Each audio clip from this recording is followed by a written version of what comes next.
Hey Lancers, it's your principal, Devon LaRosa, here with a quick message about what our day looks like today.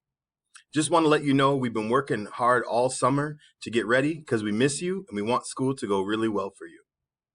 Just a few things I want to touch on just as we come back to school together. I want to make sure that you've connected with your advisor and that you know that your teachers are available during support time to help you in any way possible. We also want to make sure that you take care of yourself during this time and ask questions and ask if you need anything at all. We're here for you. And also with taking care of yourself, we want to make sure that you take care of each other as well. We're all people and we all need support. We all need to ask someone if we need something. And so we just want to be here for each other.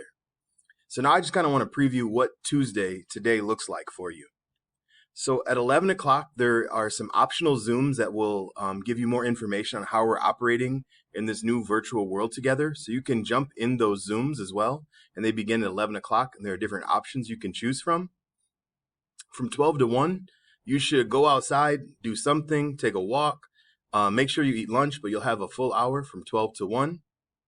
And then from 1 to 3, we have neighborhood meetings. During the neighborhood meetings, you'd want to attend based by your neighborhood. If you look at your schedule under homeroom, it'll say you're in Spelman, Howard, Tuskegee, or Southern. You'd want to attend your neighborhood meeting. And then at 3 o'clock, there's an optional Q&A for you to attend. If you have any questions about operating in the virtual world, questions about things, how's school going to work, we're here to answer those questions for you at 3 p.m. Just want to say welcome back. Missed you. L's up.